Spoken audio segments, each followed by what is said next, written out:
राम राम। जब किसी परिवार में धन धान्य की कमी हो, चंद्रमा कमजोर माना जाता है। लिक्विड कैश यानी कि रोजमर्रा के खर्चने वाले धन की कमी हो, चंद्रमा कमजोर माना जाता है। घर की सुख शांति किसी तरह से खराब हो रही हो, चंद्रमा कमजोर माना जाता है। ऐसे ही घर के लोग विवेकशील ना हो, उन्हें यह मालूम ही ना पड़ रहा हो क्या सही है हमारे लिए, क्या बुरा है हमारे लिए, वह ऐसे निर्णय लेकर अपने धन के नुकसान कर लेते हो तो उनका बृहस्पति कमजोर माना जाता है। ऐसे समय में कुछ एक उपाय आप चंद्र ग्रह के और बृहस्पति ग्रह के कर सकते हैं, या फिर एक ऐसा उपाय जो इन दोनों को मिलाकर किया जाता है उसको कर सकते हैं और अपनी इस समस्या से निजात पाने की तरफ अपना कदम बढ़ा सकते हैं। जानते हैं क्या है वह उपाय।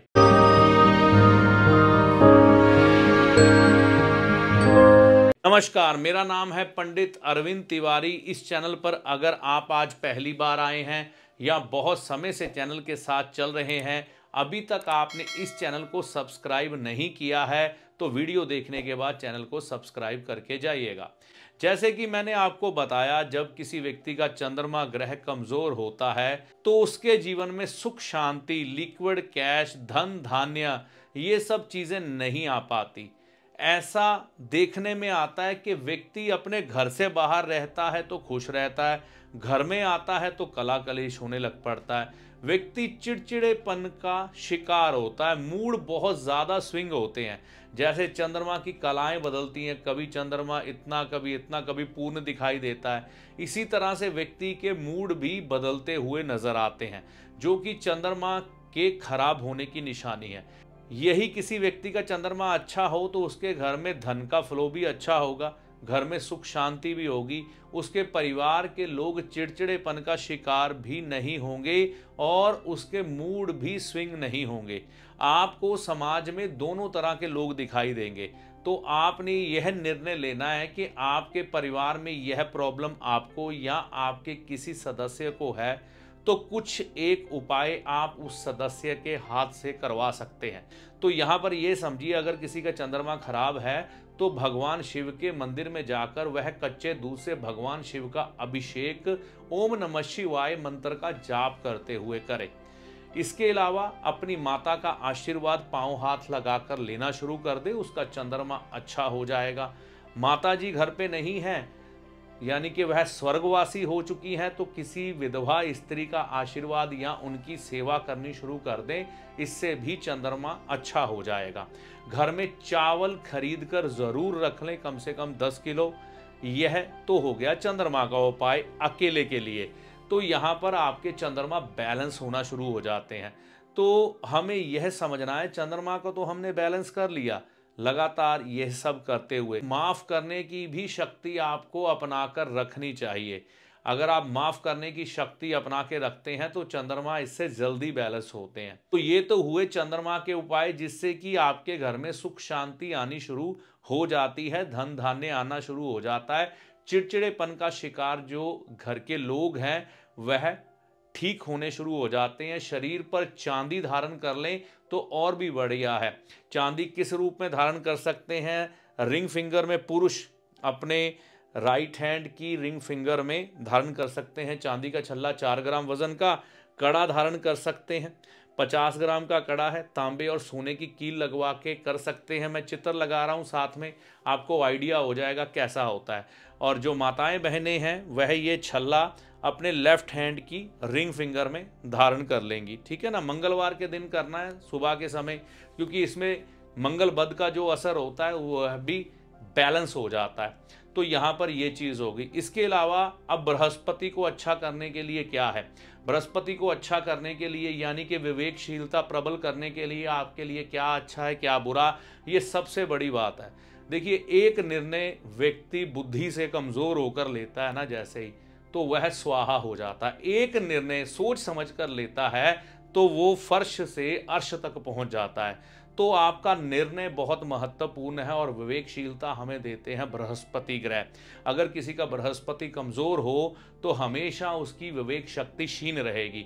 ऐसी स्थिति में व्यक्ति मंदिर जाना शुरू कर दे बृहस्पतिवार के दिन और पीपल के पेड़ को जल देना शुरू कर दे और मंदिर में चने की दाल अर्पण करना शुरू कर दे। इससे ही बृहस्पति धीरे धीरे करके बैलेंस हो जाएंगे। और यह उपाय निरंतर करते रहें दोनों, इनको रोकना नहीं है, निरंतर करो, करते चलो, लंबे समय तक आपको लाभ मिल जाते हैं। देखिए, जिस व्यक्ति के पास है ना विवेक है वह ही तरक्की कर रहा है। जिस व्यक्ति के पास विवेक नहीं है, बिना बुद्धि के चलता है, ठीक है कुछ समय भाग्य साथ दे देता है, बाद में टाएं फिस। अब देखो, एक तो यह उपाय हो गया। दूसरा, आपने अपने घर का नॉर्थ ईस्ट कॉर्नर बिल्कुल साफ सुथरा रखना है। नॉर्थ ईस्ट कॉर्नर किसी तरह से दूषित नहीं होना चाहिए। वहां पर टॉयलेट नहीं बनी होनी चाहिए, वहां पर स्टोर नहीं होना चाहिए, वहां पर आपका क्या बोलते हैं गैराज नहीं होना चाहिए, वहां पर आपका लोहा लक्कड़ कबाड़ नहीं पड़ा होना चाहिए। जितना नॉर्थ ईस्ट साफ होगा उतना ही बढ़िया। अगर वहां पर पूजा पाठ करने की जगह होगी तो और भी बढ़िया। अगर वहां पर वायु आती हो, यानी कि खिड़की बनी हो और वायु वहां से आती जाती हो तो और भी बढ़िया। मतलब नॉर्थ ईस्ट को हमेशा शुद्ध रखना है। अब दोनों ग्रहों का ज्वाइंट उपाय क्या है? बड़ा आसान है। इस उपाय को ज्वाइंट रूप में भी आप कर सकते हैं, यानी कि चंद्र और बृहस्पति को मिलाकर किया गया उपाय, जिससे आपके घर में सुख शांति भी आए, धन धान्य भी आए और चिड़चिड़ेपन के शिकार जो लोग हैं वह भी ठीक हो जाएं और घर में समृद्धि भी बढ़े, घर के लोगों की समझ बूझ डेवलप हो, वह बेवजह के मुद्दों पर अपना समय नष्ट ना करें, ऐसे डिसीजन ना लें जिससे नुकसान हो जाए। वह उपाय क्या है ये देखिए, ये है चावल, आप इसे देख सकते हैं, ये हल्दी में पीले किए गए हैं। तो आपको दिखाने के लिए मैंने इसमें डाले हैं लिफाफे में। आप ऐसे ही चावल लीजिए जो कि साबुत चावल हो, टुकड़ा चावल नहीं लेने हैं, बढ़िया से बढ़िया चावल लीजिए, उनको हल्दी में पीला कर दीजिए।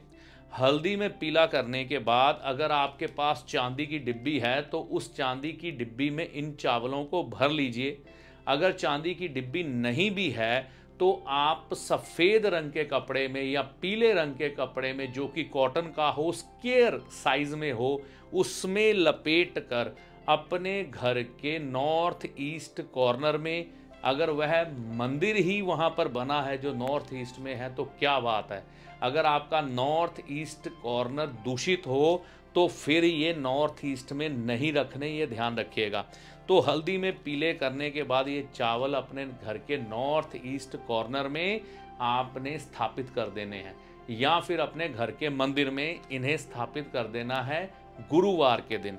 इससे क्या होगा, इन दोनों का संयुक्त उपाय हो गया, इकट्ठा उपाय हो गया, है ना। और ये जर्नल रेमेडी है, इसमें कोई रॉकेट साइंस नहीं है कि मुझको कुंडली दिखानी है तभी मुझे पता लगेगा। क्या ये हमें कृष्ण पक्ष में करना चाहिए, शुक्ल पक्ष में करना चाहिए? देखिए, ऐसा कोई कॉन्सेप्ट नहीं है, आपको घबराने की ज़रूरत नहीं है कि लाल किताब में कृष्ण पक्ष या शुक्ल पक्ष का वर्णन किया हो। अगर आपको यहाँ पर लग रहा है कि हमें इन चीज़ों का विचार करना है, कृष्ण पक्ष या शुक्ल पक्ष का, तो जो शुक्ल पक्ष का समय होता है ना, ये देवताओं का समय होता है, क्योंकि यहाँ पर चंद्रमा बढ़ रहा होता है, पूर्णिमा जो होती है भगवान विष्णु के साथ जुड़ती है। तो इस समय में आप कर लें, शुक्ल पक्ष में कर लें, बहुत बढ़िया बन जाएगा, ठीक है ना। तो अगर कृष्ण पक्ष में भी करेंगे तो भी इस उपाय का कोई बुरा असर आने वाला नहीं है, क्योंकि कृष्ण पक्ष आपके पितरों से जुड़ जाता है, आखिर में अमावस आती है। तो ऐसी कोई कहानी नहीं है, हमें तो अपने पितर भी चाहिए, हमें देवी देवता भी चाहिए। तो आप कृष्ण पक्ष या शुक्ल पक्ष दोनों में से किसी भी पक्ष में ये उपाय कर सकते हैं, लेकिन यह उपाय करना किस समय है ये महत्वपूर्ण है। मैंने कहा ना, बृहस्पतिवार के दिन सुबह के समय 8 बजे से पहले पहले, सूर्य उदय होने के बाद, और 8 बजे से पहले पहले बढ़िया हल्दी लाइए आप सूखी हुई, उसे घर में खुद पीसिए। चावल कितने लेने हैं आपने, इसमें चावल लेने का कोई भी ऐसी रॉकेट साइंस नहीं है। जितने मर्जी ले लो आप, एक मुट्ठी भर के ले लो। आपके राइट हैंड की मुट्ठी में जितने चावल आए ले लीजिए, उनको हल्दी से पीला करिए और रख लीजिए। चाहे इतने भी ले लेंगे ना, चांदी की डिब्बी में रख लेंगे तो ग्रह की वह वस्तु तो स्थापित हुई ही मानी जाएगी। तो ऐसा तो है नहीं कि इतने से चावल भी काम नहीं करेंगे। तो यहाँ पर चुटकी भर चावल भी आपके लिए पूरा काम देंगे। तो इनको चांदी की डिब्बी में या पीले रंग के कपड़े में लपेट कर रख लीजिए। कॉटन का कपड़ा हो, बृहस्पतिवार का दिन हो तो क्या बढ़िया बात हो जाती है उस दिन, ठीक है ना। और बृहस्पतिवार के दिन अगर चंद्रमा का नक्षत्र आ जाए तो और भी बढ़िया, है ना। तो इस चीज़ का आप ध्यान रख के चल सकते हैं। रोहिणी नक्षत्र हो अगर, क्या बात है। अगर गुरुवार के दिन आपको रोहिणी नक्षत्र में इस चीज़ को स्थापित करने की अवसर मिल जाए ना इस चावल को, तो इससे बढ़िया तो कोई चीज़ नहीं होती। अब यहाँ पर प्रश्न ये आ जाता है कि थोड़े समय बाद चावल खराब हो जाते हैं, दूषित हो जाते हैं, कीड़ा लग जाता है। देखिए, अगर आप एयर टाइट करके रखेंगे ना तो काफ़ी लंबे समय तक चावल ये चल जाएंगे। वैसे आपको शायद मालूम होगा, पुराने चावल ज़्यादा कीमती कहलाते हैं। जब कभी कीड़ा लग जाए तो थोड़ी धूप लगवा दो, फिर रख दो। अगर खराब हो जाए तो दोबारा इसी तरीके से फिर स्थापित कर लो। तो ये तो ज्वाइंट उपाय भी हो गया और अकेला अकेला उपाय भी हो गया। तो आपके घर में सुख शांति, धन धान्य, चिड़चिड़ापन दूर करने के लिए और बुद्धिमत्ता लाने के लिए ये ज्वाइंट ऑपरेशन आप कर सकते हैं ग्रहों का, जिसे हम चंद्र और बृहस्पति का इकट्ठा उपाय कह देते हैं। तो यह उपाय आप कर लीजिए, आपको इसका परिणाम मिलेगा। लक्ष्मी के बारे में, धन धान्य की प्राप्ति करने के लिए, लिक्विड मनी प्राप्त करने के लिए, चिड़चिड़ापन दूर करने के लिए और बुद्धिमत्ता को तेज करने के लिए। तो यह उपाय आप आजमा के देख सकते हैं। तो यह जानकारी आपको कैसी लगी, कमेंट करके अपनी राय दीजिएगा। वीडियो अच्छा लगा तो लाइक और शेयर करिएगा। देखिए, अंत में एक चीज़ मैं कहना चाहूँगा, ज्योतिषी को हमेशा अपने एक सलाहकार के रूप में देखें, जो आपके भले और बुरे समय का ज्ञान आपको देकर आपके कष्टों से आपको बचाने का प्रयास करता है। ना कि ज्योतिषी कोई चमत्कारी बाबा है जो छड़ी घुमाकर धन की ढेरी लगा देगा और आपकी किस्मत बदल जाएगी। ना ही कोई जादूगर जो आपको छलावे में या भ्रम में डाल के आपकी किस्मत बदल देगा। ऐसा कुछ भी ज्योतिषी के पास नहीं होता। ज्योतिषी को हमेशा एक अच्छे सलाहकार के रूप में देखें जो सिर्फ और सिर्फ आपका हित चाहता है। इससे ज़्यादा ज्योतिषी से कोई भी उपेक्षा मत करें।